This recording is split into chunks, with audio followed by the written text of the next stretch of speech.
Kalau gitu Doktif percayakan. Dan ternyata guys, pada saat Doktif bangun ya pagi itu kan, kurang lebih di jam 10-an lah ya, 10 pagi itu Doktif buka scroll TikTok. Doktif melihat saudara tersangka DRL ini sedang melakukan live TikTok. Ya. Jadi di situ Doktif kaget luar biasa. Loh, bukannya dia harusnya ada jadwal pemeriksaan di Polda Metro Jaya. Ya, jadi itu juga Doktif langsung laporkan ke Polda Metro Jaya dan langsung ditindaklanjuti. Jadi mereka langsung mengawasi, langsung melihat seperti apa, apakah betul memang melakukan live TikTok dan diteliti gitu. Dan ternyata memang beliau tidak menghadiri panggilan pemeriksaan pada saat tanggal 3 ya. Dan Doktif baru mengetahui kemarin pada saat Doktif datang hari Jumat ya, karena untuk datang di pemeriksaan brand lendir ya. Jadi ada saksi karena ada dugaan pemalsuan nomor izin edar ya atas brand lendir itu dugaannya ya, pemalsuan izin edar. Nah, pada saat Doktif duduk di lobi, Doktif melihat ada sosok tersangka DRL keluar dari ruang krimsus lorong. Di situ Doktif kaget, dia kaget, Doktif juga kaget. Jadi kita sama-sama kaget, loh, kok ada di sini gitu. Terus dia lewat di depannya Doktif sapa, loh, Cat, kamu ngapain di sini? Bukannya pemeriksaan kamu seharusnya sudah selesai. Seperti itu. Dan dia menjawab dengan sambil ketawa gitu, dia bilang ya biasa aja gitu. Dia jawabnya seperti itu, jadi sangat menerima, ya biasa aja gitu. Dia santai, terus akhirnya Dokter menanyakan ke penyidik ada apa. Ternyata itu adalah panggilan kedua ya Bang Sunan, dia itu panggilan kedua. Jadi setelah tanggal 3 dia tidak datang, maka tanggal 6 Polda Metro Jaya memanggil saudara DRL. Ya, jadi akhirnya Dokter langsung live di sorenya itu untuk memberitahu teman-teman bahwa memang ada panggilan untuk DRL. Dan Dokter juga meminta kali ini Polda Metro Jaya bersikap tegas. Ya. Jadi Dokter pastikan sampai saat ini Dokter melihat Polda Metro Jaya tegak lurus merah putih. Ya, jadi memang akhirnya luar biasa yang selama ini Dokter harapkan ya bertanggung jawab, bukan untuk dipenjara ya Bang Sunan ya, karena tapi dia bertanggung jawab atau ada efek jerak ya, yang mungkin dengan jalan penahanan. Dan yang membuat Dokter itu kadang-kadang sampai sekarang masih terharu ya guys ya. Dia kalau mikirin masih terharu. Kalian sadar nggak, penahanan seorang tersangka DRL itu dilakukan di malam nuzulul Quran.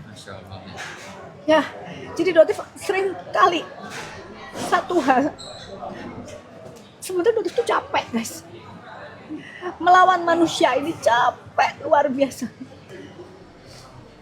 Karena bisa berbolak-balik, dia punya tenaga buzzer yang luar biasa kuat.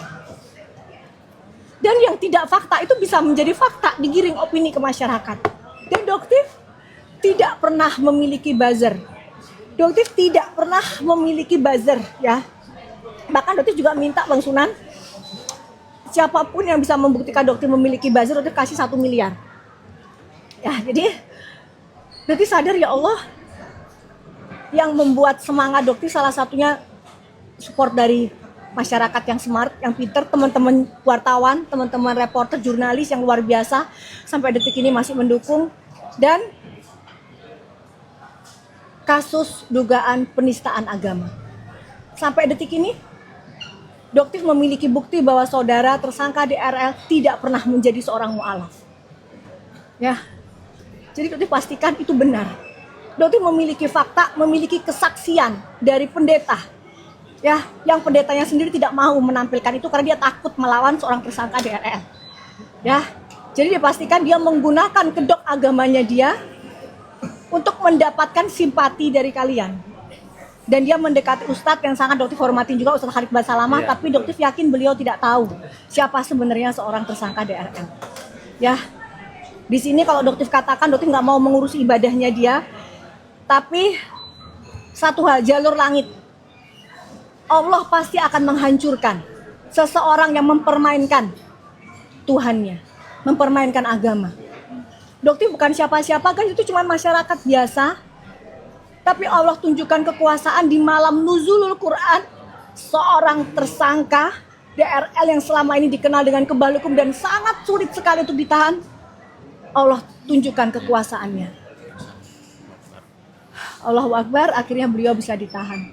Ya, ini salah satu bukti jangan pernah mempermainkan agama. Karena Allah yang akan turun tangan. Ya, begitu.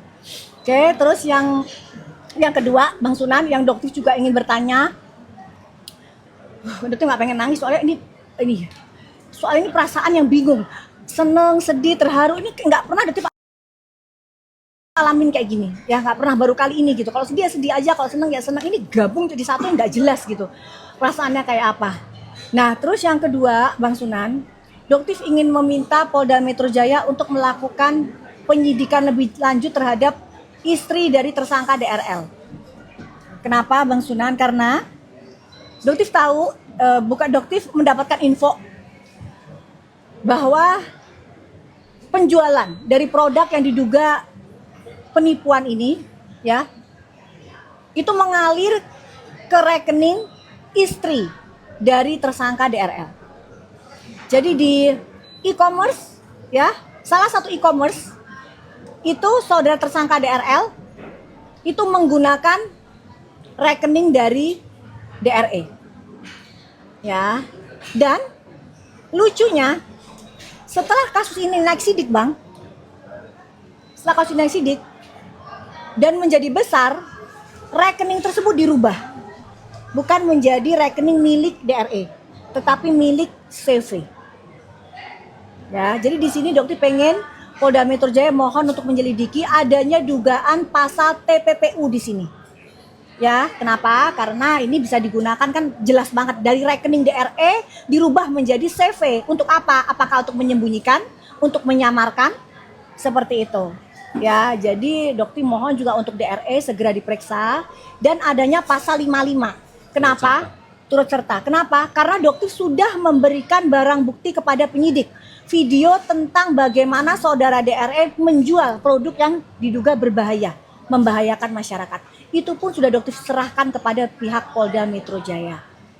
Ya, jadi kepada Polda Metro Jaya mohon penyidik juga melakukan penyidikan lebih lanjut ya untuk pasal tambahan kepada saudara DRE, karena ini sebenarnya tahunya juga setelah penyidikan. Ya, jadi setelah dan diceritakan oleh adiknya dari tersangka DRL sendiri. Ya, bahwa memang uang penghasilan dari ini itu dimasukkan ke dalam rekening DRE istrinya. Seperti itu, ya. Terus yang terakhir ini untuk kasus SS. Untuk kasus illegal access. Ya, Doktif ingin menanyakan follow up dari Polda Metro Jaya, Cyber Polda Metro Jaya. Bagaimana kelanjutan tentang laporan Doktif atas illegal access yang diduga dilakukan oleh Sela Sokia alias Rahma. Ya, kenapa? Karena surat penyitaan akun Igoy, ya, salah satu medsosnya saudara SS ini sudah keluar dari Pengadilan Negeri Jakarta Selatan. Surat penyitaannya itu kurang lebih 2 bulan yang lalu. Sudah keluar. Sudah. Tetapi sampai detik ini akun tersebut belum disita. Masih aktif. Masih aktif. Ya, dan saudara SS sudah dipanggil ke cyber, tetapi dia pulang dan belum menyerahkan akunnya dengan alasan dia sakit. Jadi sepertinya sekarang alasan sakit ini menjadi alasan yang sangat biasa sekali. Ya, jadi dia dengan alasan sakit dia pulang dan dia beralasan dia akan ke Penang, Malaysia. Ternyata pada saat dia berangkat ke Penang, Malaysia, dia buat konten yang sama sekali tidak ada unsur sakit. Ya. Dan ketika dia pulang ke Indonesia, dia pun melakukan aktivitas seperti biasa dan belum ada panggilan lebih lanjut. Jadi seolah-olah kayak memang terlupakan gitu. Ya, jadi Dokter mohon penyidik untuk mohon dengan cepat ini bagaimana? Seperti apa kelanjutan? Karena hampir 1 tahun juga pelaporannya. Gitu. Ya, untuk persekusi juga seperti itu. Kemarin Dokter lihat barang buktinya sedang dilakukan cek lab forensik. Jadi dimasukkan ke lab, tapi itu pun sudah cukup lama, kurang lebih 2 bulan. Jadi itu juga menanyakan ke cyber, kenapa kok begitu lama untuk cek lab forensik atas dugaan persekusi yang dilakukan oleh SS. Ini juga sangat lama sekali.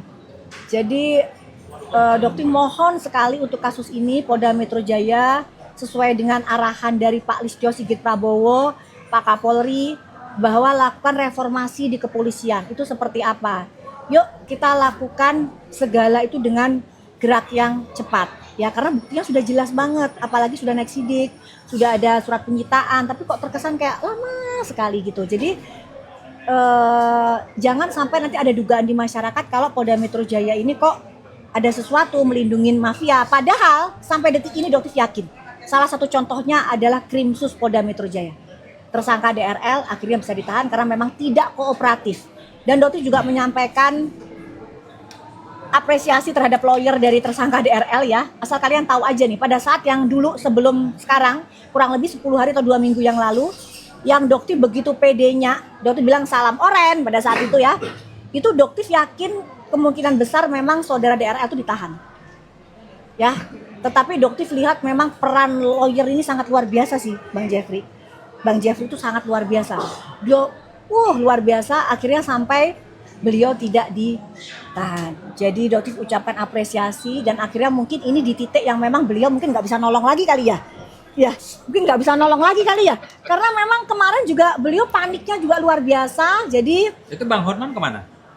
nggak tahu, Bang Hotman sih bilangnya nggak mau nolong. Oh. Jadi dipastikan Bang Hotman nggak mau membackup sama sekali. Ya, jadi akhirnya tetap ditahan. Gitu. Jadi apresiasi, pasti beliau sangat lelah, tapi bagaimanapun juga klien Anda harus menanggung akibat dari perbuatannya sendiri. Ya, seperti itu. Oke, mungkin Bang Sunan. Terima kasih teman-teman. Bulan ini bulan Maret, dimana kalau kami mengingat tahun lalu 2025 pada saat bulan Maret, dimana kami bertiga diundang di RDP Komisi 6 DPR RI. Komisi 6 itu adalah komisi terkait dengan kesehatan, yang dimana di situ juga dihadiri juga oleh Bapak Ketua Perlindungan Konsumen Nasional Republik Indonesia. Di sana kami bertiga bertemu dengan para anggota DPR RI Komisi 6 khususnya, membicarakan terkait dengan perlindungan konsumen dan orang-orang yang harus bertanggung jawab terkait dengan kesehatan masyarakat. Yang dimana pada saat itu juga termasuk salah satu yang diundang adalah Dr. Richard Lee, namun demikian tidak hadir tanpa alasan atau tanpa pemberitahuan kenapa tidak hadir. Juga. Ya, ada Sila Saukia juga diundang. Tidak datang. Ya, tidak datang juga. Maka pada saat di DPR pada saat itu di Komisi 6, Dokter Amira atau dokter detektif menyampaikan, dan pada saat itu kita membawa korban ya. Betul, ada korbannya juga. Korban-korban akibat dari dugaan produk-produk yang beredar di masyarakat, merugikan masyarakat di skincare.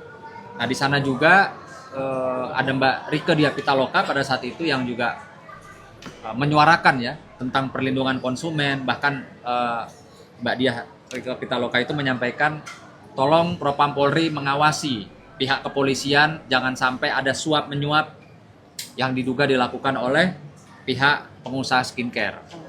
Jadi betul-betul kemarin tahun lalu itu yang dibahas adalah terkait kesehatan masyarakat, khususnya produk-produk kecantikan, skincare dan lain sebagainya. Nah, saya juga pada saat itu ditunjuk dan dipercaya oleh anggota DPR RI Komisi 6 beserta juga Ketua Umum Badan Perlindungan Konsumen Nasional untuk menjadi Ketua Umum Advokasi Perlindungan Konsumen Nasional.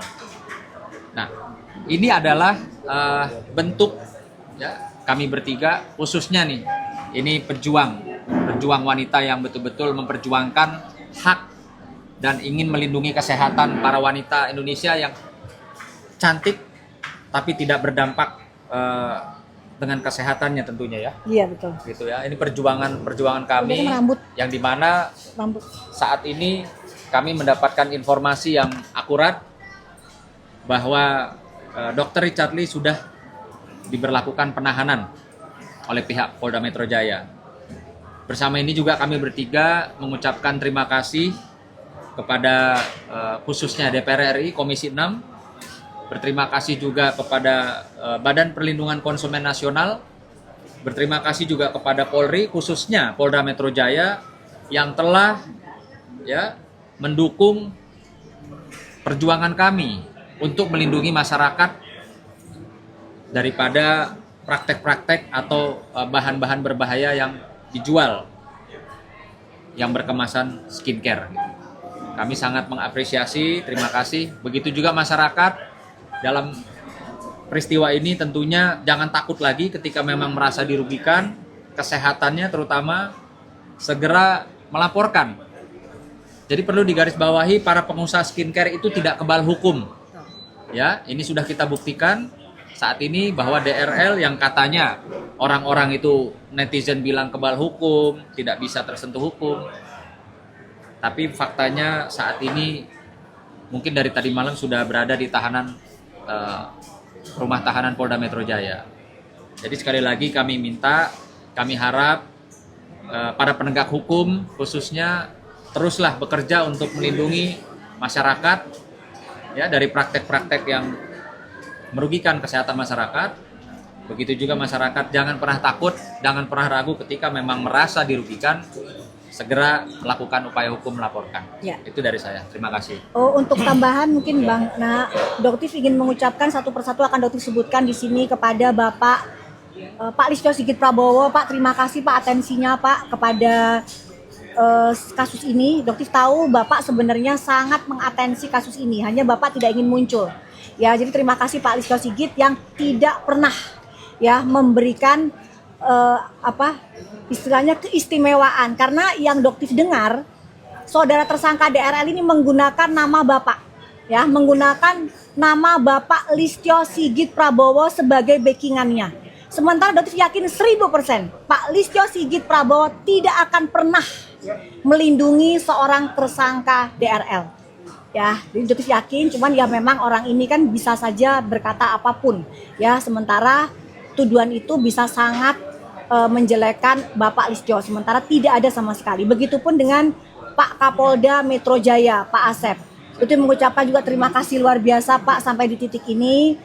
Pak Edi Sitepu sebagai Dirkrimsus yang luar biasa, penyidik Bang Tommy Kurniawan, Bang Rizal ya yang luar biasa juga sampai saat ini. Dan ingat ya, Doktif tidak pernah melakukan siraman ya kepada Polda Metro Jaya atau Krimsus. Jadi mereka benar-benar tegak lurus merah putih guys, seperti itu. Jadi apresiasinya luar biasa Doktif kepada mereka.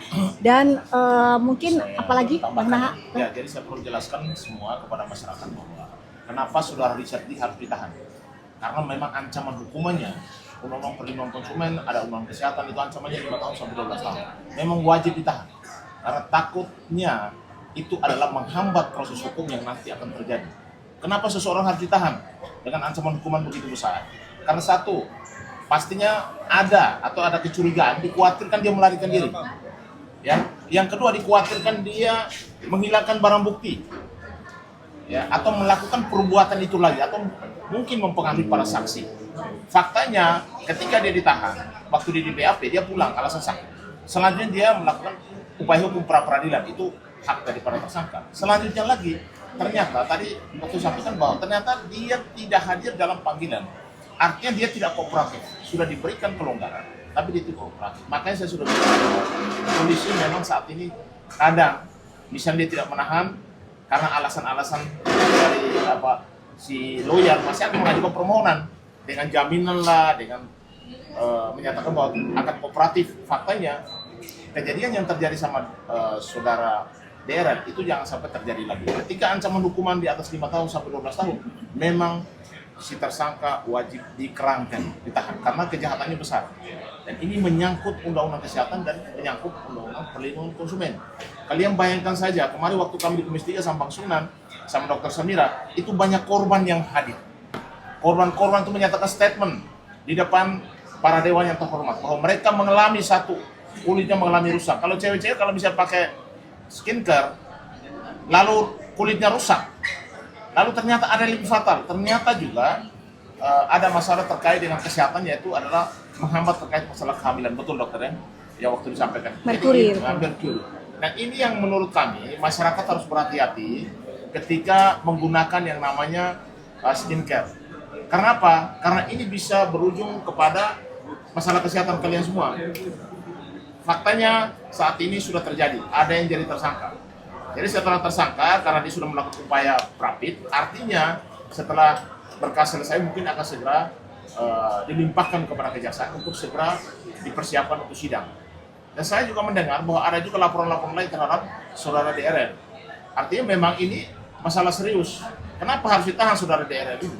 Karena satu yang kita takutkan adalah mengulangi perbuatannya. Ya, betul. Apalagi ditakutkan adalah dikhawatirkan menghilangkan barang bukti. Atau yang ditakutkan berlebihan atau dikhawatirkan adalah melarikan diri karena dia punya akses, dia punya dana, dan itu bisa menghambat proses hukum yang terjadi di kepolisian, di kejaksaan maupun di pengadilan. Apresiat kami tadi sudah sampaikan kepada Polda Metro, pihak penyidik bahwa tidak ada yang namanya tumpang tindih dalam penegakan hukum, tidak ada backing-backingan hari ini. Kepolisian harus objektif dalam melaksanakan tugasnya sebagai penegak hukum di Republik ini. Itu saja. Oke, di sini juga Doktif ada satu pesan, titip pesan buat Bapak Ditahti AKBP Ardanto Nugroho. Ya, untuk Bapak Ardanto Nugroho, Pak, Doktif agak sedikit kecewa kemarin terhadap penyidik PMJ. Boleh ya sedikit kecewa, nggak apa-apa ya. Kenapa? Karena seorang tahanan itu wajib tidak boleh menggunakan wig. Betul, Bang Sunan? Jadi kemarin itu seorang tersangka DRL masih menggunakan wig pada saat ditahan. Wig. Kenapa? Karena ditakutkan dia menggunakan wig, ya itu bisa dia menyembunyikan misal seperti silet ya atau apa dia sembunyikan di balik wignya. Itu bisa menyakiti dirinya sendiri atau senjata di dalam tahanan.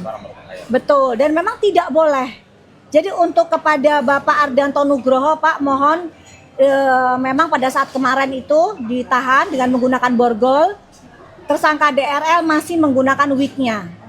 Ya, jadi Doktif mohon di dalam tahanan mungkin dia tidak boleh menggunakan wig lagi karena emang aturannya seperti itu ya.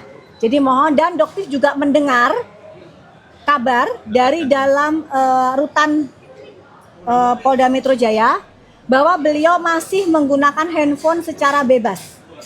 Ya, tadi Doktif mendapatkan informasi di dalam tahanan. Di dalam tahanan. Jadi tadi informasinya seperti itu. Jadi Doktif mohon khusus kepada Bapak Ardanto Nugroho, Pak, Doktif mohon dengan sangat jangan berikan fasilitas spesial kepada saudara tersangka DRL, Pak. Gitu. Jadi jangan sampai nanti akhirnya ketahuan ke publik. Jadi sampai nanti saudara DRL terlihat menggunakan handphone secara bebas di dalam ruang tahanan Tahti Polda Metro Jaya. Karena informasinya Doktif dapat itu seperti itu ya. Oke. Ya mungkin saya pertegas ya, dalam tahanan itu ada aturannya. Satu, wig nggak boleh, harus celana pendek, baju kos. Karena takutnya yang bersangkutan mungkin dengan celana panjang, dengan baju panjang bisa menghilangkan nyawanya. Dengan wig bisa menyembunyikan barang-barang berbahaya seperti pisau, silet, dan lain sebagainya. Dan handphone memang tidak boleh itu diberikan kepada tersangka menggunakan secara bebas. Kecuali misalnya ada kunjungan dari keluarga, dari tokoh agama, itu wajib. Karena memang itu aturan hak kita. Tapi memberikan handphone kepada tersangka, apalagi menyiarkan secara langsung dalam tahanan atau menelpon bebas 24 jam, itu tidak diperbolehkan. Betul. Kita harus kembali kepada aturan. Bahwa semua orang tahanan itu bawa perlindungan kepolisian. Jangan sampai dia karena punya akses atau ada oknum yang memberikan akses, akhirnya nama kepolisian akhirnya disorot gara-gara urusan oknum ini. Iya, jadi diduga memang tersangka DRL ini berusaha untuk menghubungi berbagai macam yang bisa dikontak melalui akses handphone yang bisa diakses oleh beliau setiap saat. Ya, jadi Doktif mohon jangan tidak ada satupun yang dispesialkan di dalam rutan Polda Metro Jaya. Dan kita juga ingat, ini Doktif yakin dia bisa mendengar atau setidaknya dia akan diceritakan oleh DRE ya. Kamu jangan lupa tersangka DRL ya, dengan statement kamu yang kamu bilang bahwa Nikita tidak boleh menggunakan handphone di tahanan. Pada saat itu kamu menduga Nikita yang menggunakan handphone di dalam tahanan dan kamu mengkritik keras saat itu. Dan sekarang Doktif tagih ke kamu. Ya, kamu jangan menjadi orang yang melakukan pelanggaran juga seperti itu. Jadi taati aturannya. Ya, gitu, seperti itu. Taati aja, jalani aja prosesnya. Seperti itu. Dan yaitu tadi Doktif tunggu bagaimana sikap dari penyidik Polda Metro Jaya tentang dugaan pasal 55, pasal ikut turut serta pasal 55. Jadi ikut menjual produk yang berbahaya, dan pasal TPPU. Ya, karena aliran dananya mengalir ke rekening DRE, di mana dari situ kan bisa dirubah menjadi bentuk mobil, bentuk rumah. Mungkin bisa dijelasin tentang pasal TPPU, Bang Sunan? Ya, jadi bisa dirubah Jadi dari aliran dana itu disembunyikan, disamarkan menjadi berbagai macam barang yang dia miliki, apartemen seperti itu. Jadi sebaiknya mohon juga itu diselidiki. Atau rumah mewah juga ya? Ya, rumah mewah semuanya, kendaraan, rumah mewah, apartemen, semua. Jadi itu dokter juga mohon untuk bisa diselidiki karena di sini nggak adil banget gitu. Misal nih seorang Nikita Mirzani yang diduga menerima uang 4M dari DRG, ya, terus dia menggunakan uang itu untuk membeli rumah atau mengangsur rumah yang atas nama Nikita sendiri. Itu aja TPPU-nya kena. Nah, sekarang bagaimana dengan tersangka DRL yang dia menjual produk, keuntungannya dialirkan atas nama rekening istrinya. Setelah kasusnya naik sidik, digantilah rekeningnya menjadi rekening CV. Ini kurang jelas apa gitu penyembunyiannya gitu. Ya, jadi ayo, yuk kita buka sama-sama dan ini adalah apa? Bongkar. Kita bongkar bareng-bareng. Doktif nggak bisa. Doktif ini bukan orang yang untouchable ya, kayak ya mungkin kok dibandingin dengan DRL ya jauh ya. Doktif ini orang biasa ya. Ya, Doktif orang biasa. Tapi apa yang membuat Doktif semangat? Pertama, Kobar adalah Doktif tidak ingin penista agama ini bebas dari hukum. Mungkin kalau penistaan agama tidak bisa kena, ya mungkin dari ini dia kena. Ya. Terus yang kedua, ya bantuan dari masyarakat, netizen dan para reporter jurnalis seperti ini. Ya, Mungkin jadi mana? saya perjelaskan terkait dengan turut serta pasal 55